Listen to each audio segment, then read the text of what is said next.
I think you all know I'm Suzanne Wikle. I'm running for re-election for House District 10 in 2026, and we'll appreciate everyone's vote. So I ran for this office 2 years ago in 2024, and I made a promise to this district that I would stand up and fight for the things that Kansas families want.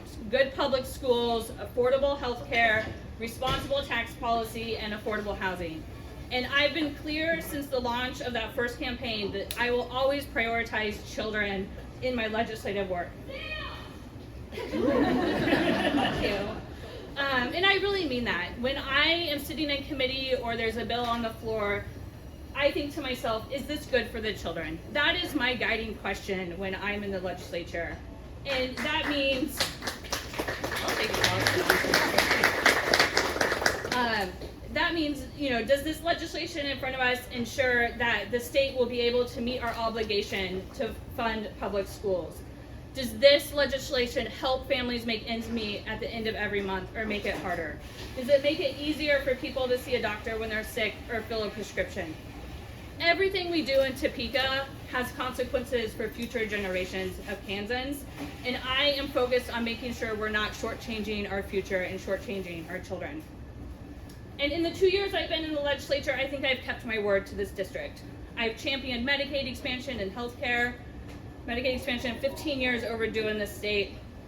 As Representative Woodard mentioned, last year in 2025, because of an amendment I was able to bring on the House budget, we have Republicans on the record for the first time in several years for election season this year. That means we can use that in election cycles when Republicans are out there saying, yes, we support healthcare, we support Medicaid expansion. Well, now we have a vote that they are on that says that they don't, and we need those things.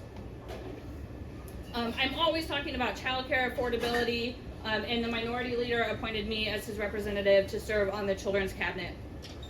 This year, I helped DECA, a local organization, get a bill through that makes Narcan more accessible in the community while also saving organizations and law enforcement money. And I was part of a bipartisan team behind the scenes to develop a strategy to stand up to Big Pharma and the Speaker of the House and pass critical pharmaceutical reform. And as you've heard from Jake Lowen earlier, I'm one of only 4 representatives to have 100% working families voting scorecard from the AFL-CIO. And just to note, there were 4 of us, 2 more are right here. I've consistently stood up and voted for the interests of everyday Kansans and against the wishes of big corporations. I've also consistently pushed back against the hate and extremism that we see coming from Republicans in Topeka. And to be honest, I really wish I didn't have to spend my time doing that, because I wish we could just let people be who they want to be and live their lives how they want to live them. But when those attacks come, I am going to stand up and defend the people who are being attacked. That is what I am proud to do there. And because of my work in Topeka, I'm very excited to announce publicly tonight that the governor has officially endorsed my re-election campaign.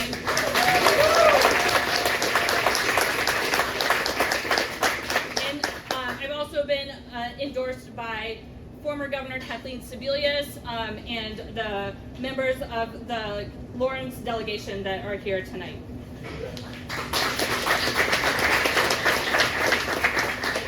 And so a few things about public schools, which you heard from Tom about a little bit, but I will say our schools need supportive legislators in Topeka just as much now as we did when we were trying to recover from the Brownback mess several years ago. And I will say we need legislators who come from every walk of life in Topeka. And we need legislators who have children in public schools. And there are a handful of us, but there are not enough. And it shows when we see the policies that the majority party is bringing. I will always support public schools, always. It is the #1 expense in the Kansas state budget. It is the #1 obligation to our children to provide them an education. I will never allow public dollars to go to private schools. I will always vote to fully fund schools, including special education. And I will also resist the efforts we're seeing to overstep local control. So that's me. That's what I've stood for and voted for, but I'm just getting started. It's only been 2 years, but I can't do this alone. So in my re-election campaign, I have a few asks of everyone.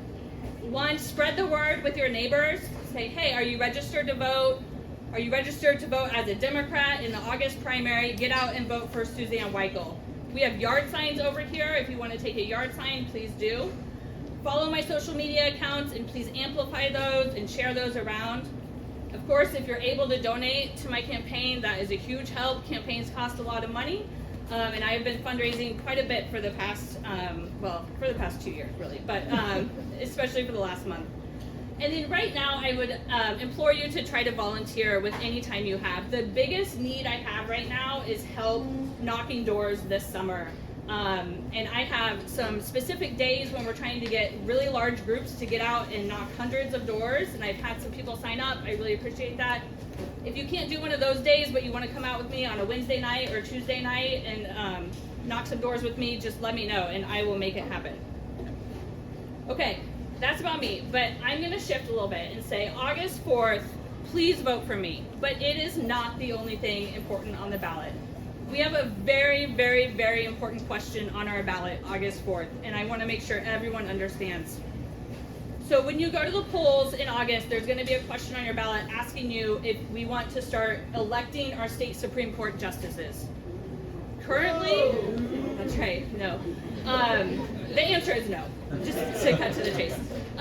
But currently, the governor appoints our Supreme Court justices, and whoever is governor, they get a slate of candidates from a group, a nonpartisan group that vets candidates. They make sure that they are legally sound mind, that they aren't, in debt to some corporation that's gonna hold them hostage over something when they're on the bench. They make sure they are qualified to serve on the state Supreme Court. So electing judges is a really bad idea. And I want to talk about why this question is on the court. So because the Republicans have a supermajority in both chambers right now, they can put constitutional amendments on the ballot because they have enough votes to do that. This vote had exactly 84 when we voted on it in 2025. That's the threshold that they need.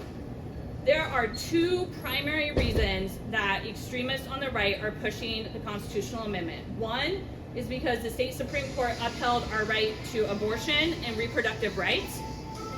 And two, because the state Supreme Court makes the legislature fund public schools.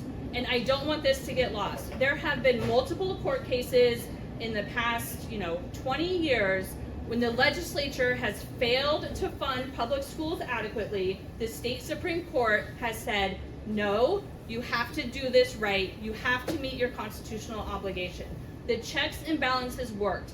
And if we start electing our judges and they become politicians instead of judges, we are not only putting healthcare at risk, but we are really putting public education at risk. And I really want everyone to understand that this is a very important vote for public education.